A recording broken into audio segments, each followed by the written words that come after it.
I could probably take an hour to talk about our speaker today. She is an amazing woman, and she's part of our group. Her name is Olivia Streater, and I can't tell you all the things she is, but I know that she's an international woman. She has heritage all over the place, which is pretty cool. And she has quite a story to tell you. But that story mostly revolves around dance and movement psychotherapy. And that's a pretty cool thing. I know when I dance, I'm not very good at it anymore, but I know I'm set free when I do it. And so I should be better at it today. Anyway, I'm going to turn it over to Olivia, who we are absolutely thrilled to have speak to us today. She stepped forward and offered to do it. She's quite an amazing woman, and I'll let her fill you in on the things that she knows are most important about her life. Thank you so much for coming, Olivia. I can hardly wait. Thank you, Susie. Excuse me, just mouthing my son out of the room. Thank you. That's so nice. I got a presentation. Now I'm going to just try and share it. I hope it works. Let's see. Boom, boom. Does that work? Hopefully. Cool. Okay. So, hi, I'm Olivia. I'm super excited and slightly nervous to talk to everybody this evening. I'm slightly nervous partly because, but I'm also cool. This is not a 12-step meeting. It's a recovery meeting, and I've got both hats. And, you know, I have massive respect for our traditions and all the rest of it. Yeah, so I'm excited. I'm really happy to share this with you today. And I'd like to talk a bit about dance and dance movement therapy and what it has, I think, to offer in terms of trauma healing and trauma recovery, both for those of us who are addicts of whatever type, but also those of us who are adult children of alcoholics or of addicts, or who just have c-PTSD for any other reason, basically. Just want to say a couple of preliminary things also. First of all, please feel free to do what you need to do. I mean, that doesn't actually really need to be said, but I'm just going to say it anyway. If you need to move, then please move.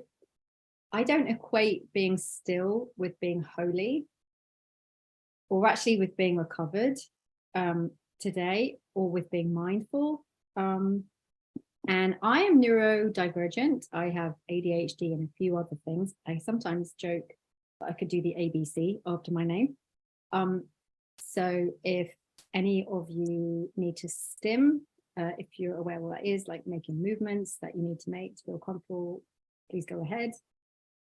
And obviously it goes without saying, if anything that I invite you to do is absolutely optional, consent is the order of the day. It's all an invitation, and that includes having your camera on or camera off. I often find it really difficult to have my camera on. Maybe you do too. I won't take offense if I'm looking at a sea of black screens.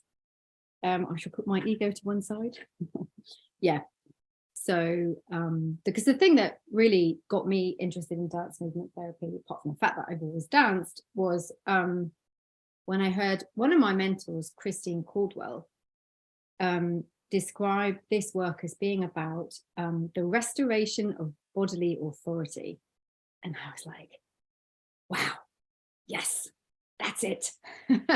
So that doesn't sit with, you know, telling people to do things. So, okie dokie. So that said, and yeah, it's the first time I've done this. I'm going to try and get a balance. I hope it's not going to sound like a school lecture and that I'm firing information at you. I'm also aware that this isn't a therapy session. And sometimes like experiential sessions even me, and I'm a dance therapist, can find them quite threatening. So I'm going to hand it over to my HP, and we'll see what happens in terms of that balance. The stuff that we do is going to be short and it's going to be contained. Maybe we can explore it at another stage if there's interest, we can see. But just to start off, I just invite you to take a moment and just notice how are you sitting right now or standing? And if there is a small shift that you can take towards being more comfortable in any way, I'm just going to invite you to do that right now. You might, I'm practicing what I preach here. You might need to go up and get a drink or a blanket or something. And then I'm going to invite us to just take a couple of easy breaths, maybe 3. And I'm going to call them easy breaths, not deep breaths.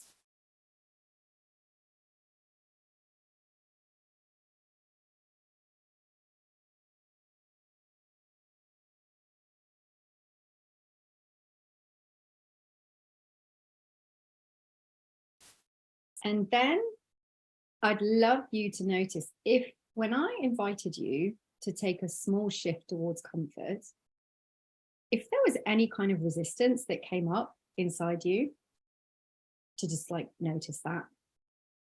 I have these 2 voices often, and it's one of the ways that this work helps me. Quite often there'll be the thoughts can be like a prison that stops me shifting towards a place of like more ease or more comfort. But I don't get through that by fighting with thoughts. At least that hasn't been my experience though. And I'm going to jump into our first very short experiential. If you like, you can put your hands on your knees and just rock. You can push your hands on your knees and just like rock from side to side, getting a kind of little, it's like a figure of 8, I guess, motion. See if that feels good. If there's another movement that comes that you would like to do, then please go ahead and do it. If you notice that you need to yawn, sometimes that can be a good sign. It can be like the nervous system coming down a little bit. And you might also want to try initiating with your head a few, I can make up the word for these, like dives, waves. I think the word is waves. 2 more. Right.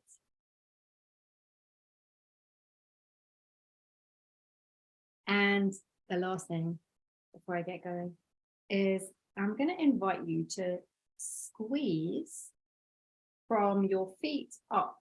And if that doesn't feel comfortable for you, you might have something around you like this or like this instead. So if you feel like doing this, go right ahead and squeeze, start with your feet and use quite firm pressure. And just noticing that we have a body boundary, basically. If there's any part of your body that you do not wish to touch, then do not touch it. So again, be guided by yourself. You can try also the arm. Can feel nice to give yourself quite firm pressure. When I was 7, my mom used to say I have the weight of my world on my shoulders, so I still have a lot of so you might want to give your shoulders a little love, and maybe do the other arm.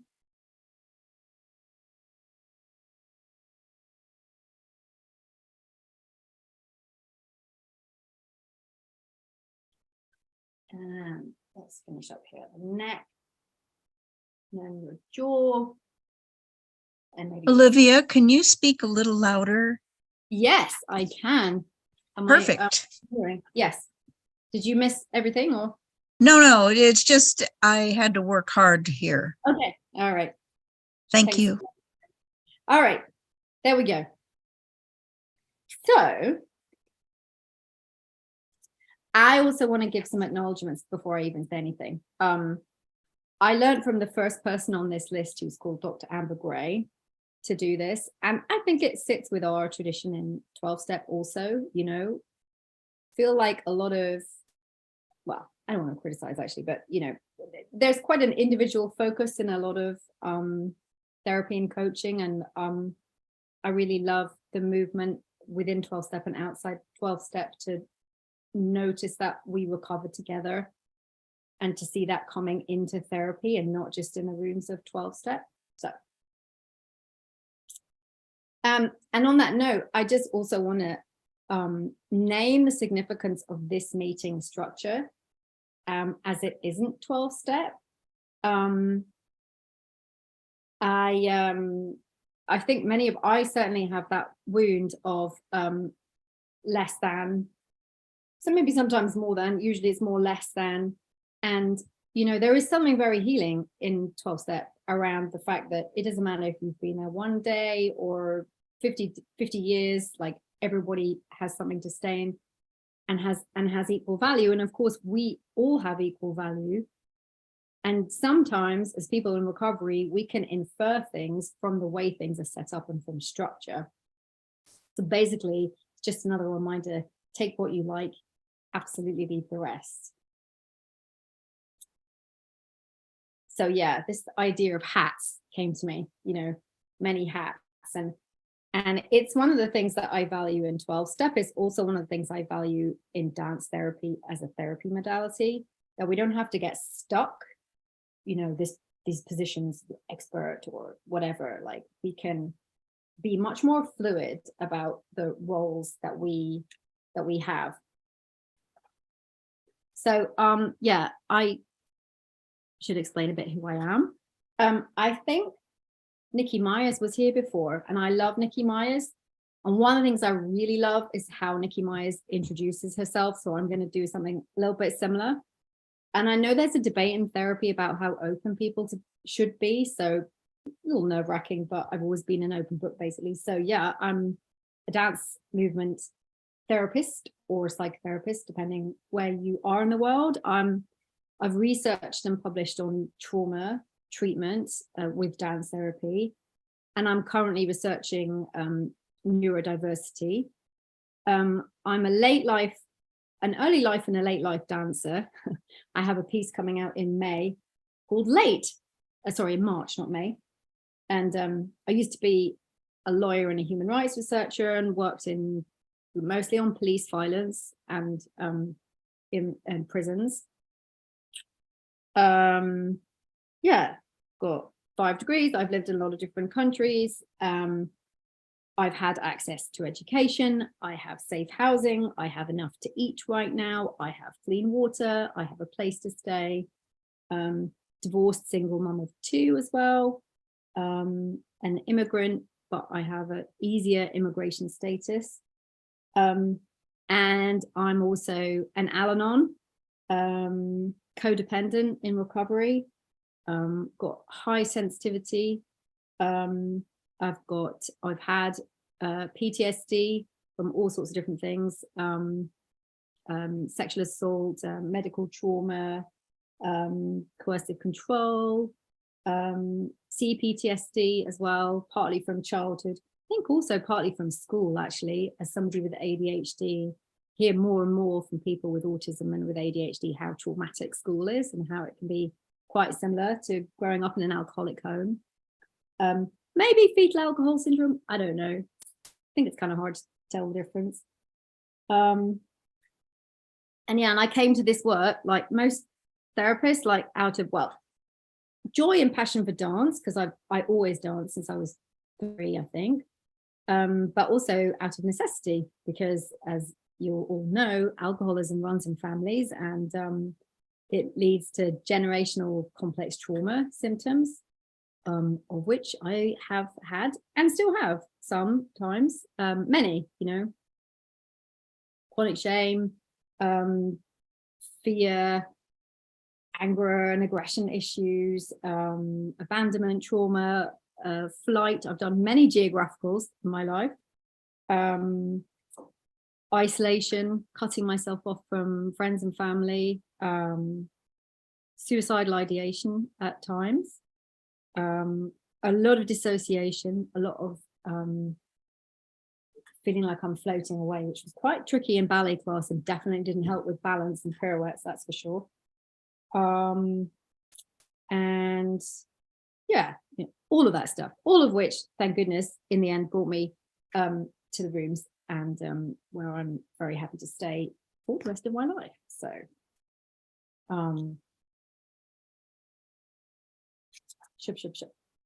so I guess I want to say that anything I'm saying about dance therapy is coming through the lens of my experience, which is why I kind of think it's important to name it or have a kind of positionality,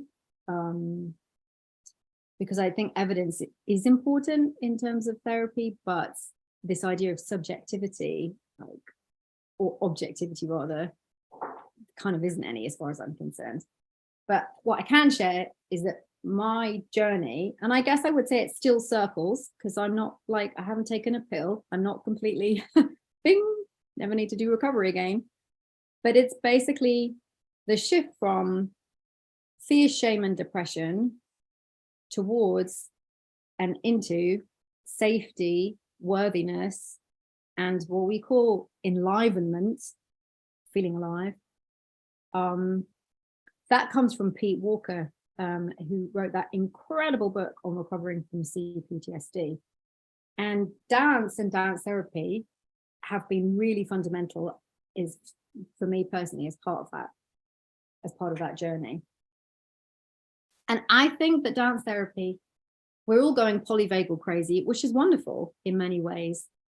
And it's definitely not my intention to criticize actually any other body-oriented modality. I think I follow Tommy Rosen. Tommy Rosen's maxim is whatever works in recovery is great. And I agree. I do think there are a couple of things that we can offer with dance therapy that are maybe unique and maybe particularly helpful, or at least I have found them helpful. Yeah, so there we go. That's summed up in that slide. And just to kind of briefly go into that, I'm not going to go into a definition of addiction. I'm not that silly. Let's steer away from public debate and stay in the message of recovery. And don't think it's necessary. The only things I did want to say that I thought were interesting in terms of when we look at how's addiction, what is addiction treatment outside of 12-step look like today, is two things that I noticed. One is that dual diagnosis is much more of a thing. And I think that's good, actually. It gets a lot more focus now. And that includes treating things like ADHD. And the other, which of course I think we all know, is the very strong link, which is now well established in literature, but we all knew it anyway, between trauma and addiction. And so, yeah, so body-oriented therapies, I think they increasingly complement verbal therapies for trauma treatment, but not necessarily maybe for the treatment of addiction. So what is dance therapy? I don't know if you are familiar with it. I will just talk about that briefly. It's basically a relational psychotherapy. It's a psychotherapy like any other psychotherapy. And it really centers movement, the expressive body, the moving body, as a really important part for both the client and the therapist. And really, it's all about integration, fundamentally. You can see that in all the different definitions. They kind of circle around it, but they all say it in a different way. Psyche, soma, spirit, it's about integration, which is wonderful because many of us in recovery feel very unintegrated, and we have big splits. We have thoughts, we have stinking thinking that dominates and takes us away from our bodies. So I think that's a wonderful thing. And it really values the creative process as well. And I mean, it's a thing. It's been a thing since, I would say, about the 1950s, when contemporary dancers started using it in psychiatric hospitals in the USA and also in Europe. But it's also emergent, and the where it's done is very broad. Sometimes it looks like traditional therapy, meaning like in a room, 2 people. Sometimes it doesn't look anything like that. Challenges our notions of what healing is, I think. And I think that's a good thing. And what wellness is, which I like. So yeah, so dance therapists work all over the place. They work one-to-one, they work in schools, they work in hospitals, they work in prisons, they work in the community, they work with dancers all over the place. And we have got our evidence-based research, which may or may not be of interest to you. I don't know. It's growing, it's definitely growing. It's less than maybe some of the other arts therapies like music therapy or art therapy. And of course, the evidence, why is that important? Because basically that's how it gets funded, you know, and when it gets funded, it's more available. For me, the biggest evidence is I feel better when I do it, but I think evidence-based research is, you know, it's important.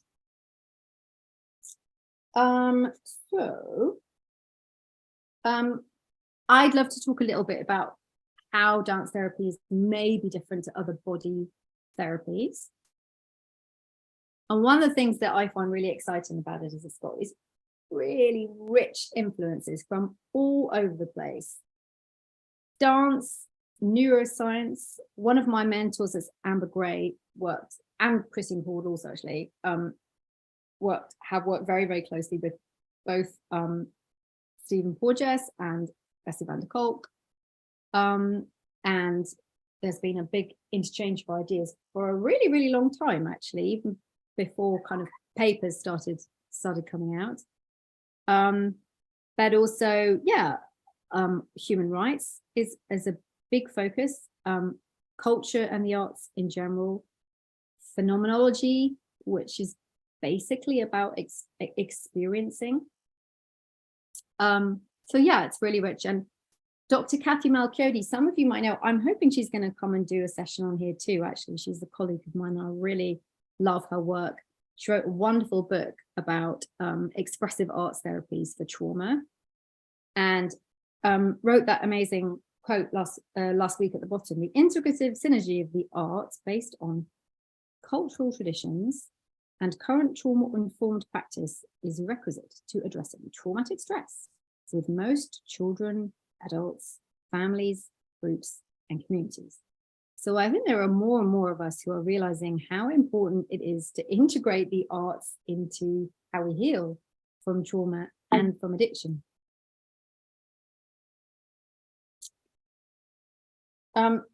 So one of the things I also love about dance therapy is this idea of the middle ground. I don't know about you, but I certainly can be very polar and binary in my thinking. And I see part of my recovery as coming back into the middle ground. And I don't have to choose with this modality. It's not just an art, it's not just a science, it's both and.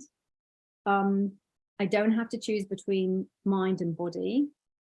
And also I don't have to choose between insight and action. And that's a really big one for me, because I spent about 30 years hanging around having therapy, which I needed before coming into 12-step, and kind of beating myself up for a while around, just analysis paralysis, and, talks about that in the big book also, right? Insight not being enough to change. These 12-step is program of action. But somehow in this modality, for me, there isn't a separation. They're both together. So I really love that. And obviously dance is pretty fundamental. That's not to say that if you went to a dance therapy session it would feel like a dance class. Absolutely not. This is as far away from, you know, assessing movement or critical movement as you can possibly be. And sometimes there might not even be any dance in it. And still, dance is fundamental. I think it's fundamental to how we understand the body and movements, and the self. And, you know, yes, we have all of this science, but humans have always danced. I mean, we have a lineage going back 40,000 years. You know, we have always, it is one of the most ancient healing practices that we have.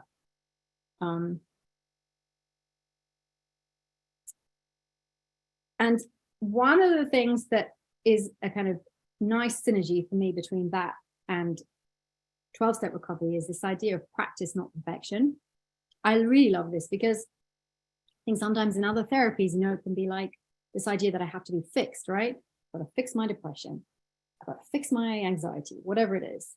And, you know, we have a spiritual reprieve one day at a time. And I liked the analogy of brushing your teeth, right? We don't brush our teeth today and then we never have to do it again.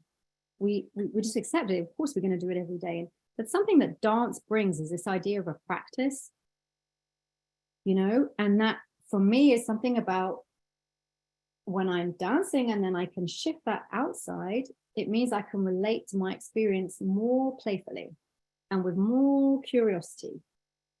It's a way of being. And for people like me, and maybe there are some of you also who are neurodivergent, that can also be really helpful because many of us have had our movements criticized for a really, really long time. You know, you're hyper aroused, you move too much, or you're frozen, or you put it into the lens of movement, and that judgment can go out the window, basically. And it can just be movement and just a way of being. So I find that quite depathologizing. And, you know, if there is one thing that is an issue in recovery, it's shame. So depathologizing is super important, I think. So yeah, then there's also this idea of what is movement? Like, how do we understand movement? And I think this is quite, maybe slightly different. There's an expression from, I think it was Emily Conrad, who said, movement is not something we do, it's who we are, which I think is a wonderful quote. But so this idea of, just going back to this one, this idea of, we talk a lot about mindfulness, which is fantastic. In dance therapy, we might use the term bodyfulness rather than mindfulness. So it's this idea that we are working with our inner states and we are observing them, but also we're shifting them. So we're not just doing this, what's going on inside, but we're also letting them work with us. And so I think it's this idea of a different way of thinking of what thinking is. So dance therapists understand thinking. Feeling is a form of thinking, and sensing is a form of thinking, and moving is a form of thinking. And they're all languages, and they all have equal value. And then when we value the language of the body, for me, somehow it gives us space to bring all of us, like all of our complexity, into the room. And for me, I find that important. It's also the idea that movement, the set, is the basis of the self. So whereas maybe sometimes we interpret the self, like we sort of say, oh, somebody's sitting like this, and you or sitting like this, or standing like this, and we interpret the self from their gesture or their posture. With this way of understanding movements, we're understanding those things not as a representation of the self, but as the self. which maybe sounds pedantic. It's kind of like, for me, it's a small but subtle and quite significant difference that gives a lot of freedom. Because there's that Rumi quote, beyond right thinking and wrong thinking, there is a field, I will meet you there. When I can value the languages that I have other than just words, I have a lot more freedom, and I have a lot more freedom to come down below that stinking thinking and find some peace that's kind of underneath. And one of the reasons I think that's important is because I see a bit of a tendency sometimes with maybe with polyvagal theory or some similar modalities, that we can sometimes further objectify our bodies when we see ourselves as just a nervous system, which of course we aren't. So I like the idea that we are more than a nervous system. We are a nervous system, but we are also more than that. And I think that as either addicts in recovery or Al-Anons or Nar-Anons or whoever else in recovery, often we have a real tendency to treat ourselves like we're objects. I mean, maybe you don't, but I certainly have done that. And so learning a new way of being with my body, to shift away from that, from doing to my body, but being with, has been, I found that quite very helpful. So yeah, I like to say we're not pianos. And so it's there's a beautiful quote, again, my mentor, or one of them, Dr. Emma Gray, speaks of the nervous system in this way. She says, the nervous system is the stellar constellation of our energy body, constantly guiding us.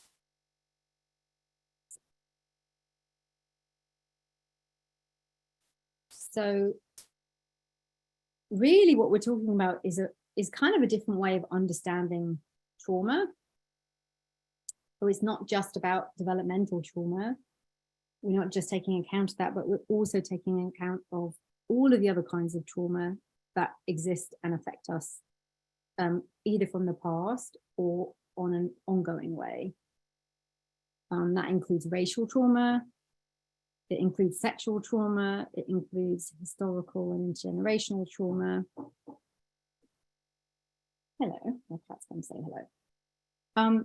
And when I did my research, my research on trauma, I found when I looked at what my colleagues were doing, there were kind of three elements that emerged as ways that we work, or goals, or what are we trying to do? What are we trying to establish? And these were they. So they're safety, we're getting safety in the body, agency, or bodily authority, and pleasure. And pleasure is really important because I think a lot of trauma treatment, or maybe traditional psychotherapy, is often focused on, you know, working with what's painful, and that's really important. Working with what's difficult, working with the pain and the blocks, for sure, really important, but also increasing space for pleasure, increasing our capacity for joy, making room for happy, joyous, and free, right? That's what we say. And those three goals really go together. They kind of like mutually reinforce each other in this way of understanding the work. And I think that's really important too.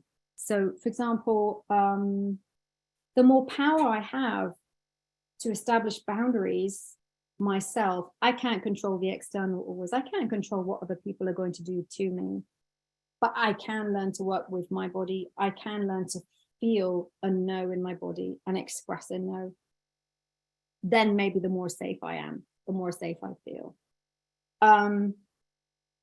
What's another example? Rhythm, for example. So there are ways of working, you know, with these states of the nervous system using rhythm, for example. So that brings a lot of safety. If you might want to try it actually. Just maybe choose a rhythm, tapping on your body. And so rhythm can be one massive way that we can find safety. And also it's really fun. Maybe you once heard drums or just, rhythmic music. We like rhythm, So I like the way these belong together. And there's another incredible person who's called Christine Caldwell, who's in Europa University, or was in over in the States, who developed dance therapy, somatic modality called the moving cycle. And she understands trauma as being a disturbance in movement. It could be any kind of movement, biological movement, developmental movement. And that happens because of a stressor. And so in Christine's model, healing looks like returning to what we would call adaptive movement, restoring bodily authority and accessing pleasure, satisfaction, and completion. And the satisfaction piece is also quite important because,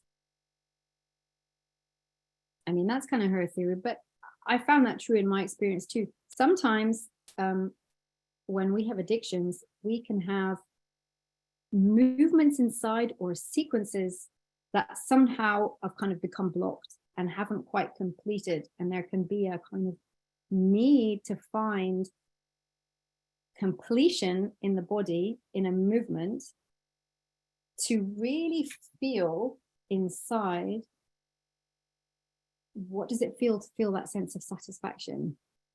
What does it feel to feel completion rather than going round and round?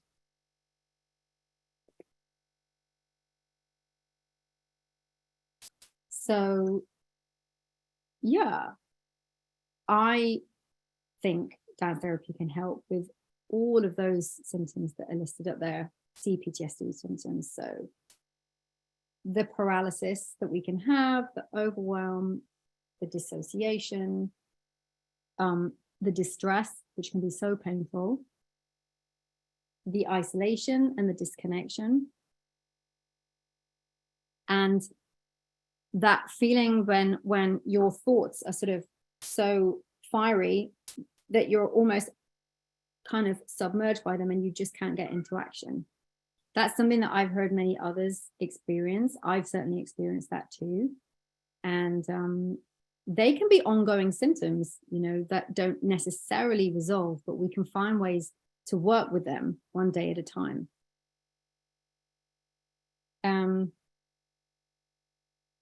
But yeah, there's a couple more things, and then I'm going to just do one more little experiential. One of the things that I also love about dance therapy is it makes room for spirituality. And that's really important for most of us in recovery, because spirituality is at the heart of it. It's all about finding faith. These are some quotes from, actually not a dance therapist, from, I think she's a priest. I saw them on a Richard Raw. I get the emails from Richard Raw, but I thought they were so beautiful, and they really said what I kind of wanted to talk about, which is basically, I think that sometimes the spiritual nature of trauma, like spiritual wounding that happens with trauma, and the heartbreak also, maybe doesn't get enough focus. And the spiritual nature of dance and movement is really, really important as a way of finding healing. And as I was doing this presentation, I kept getting little lines from the big book. The one that came to my mind when I looked at this was, deep down in every man, woman, and child is the fundamental idea of God, It may be obscured, but it is there.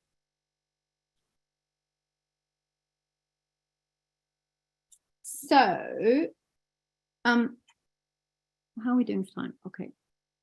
So yeah, here are my 10 reasons why you may wish to try dance therapy. You may want to restore your bodily authority. You want to treat your body as more than an object. You would like to incorporate a way of working with your body that makes room for spirituality. You would like relief from stinking thinking and a way of finding safety in your body, and maybe a way to manage ongoing c-PTSD symptoms. You'd like to shift your relationship to yourself to stop harming yourself and to learn one day at a time to treat yourself more with this lens of openness, playfulness, kindness, self-compassion. You need a space to bring all of you. You want space for the complexity, but you also need the simplicity. I think this is a big one for me. You know, we say, right? Simple program, complex people. Movement is a great organizer. It's a great way of helping us get into our body, this idea of simple actions, where often we can be so paralyzed to the degree that we can't even get out of bed. And then this idea that recovery and creativity are really the same thing. I'm not talking about being a ballet dancer, actually. I'm talking about making a meal, planting a plant, whatever it is, going for a walk. So many ways to tap into creative energy. All right. Thank you for playing along with me, those that did.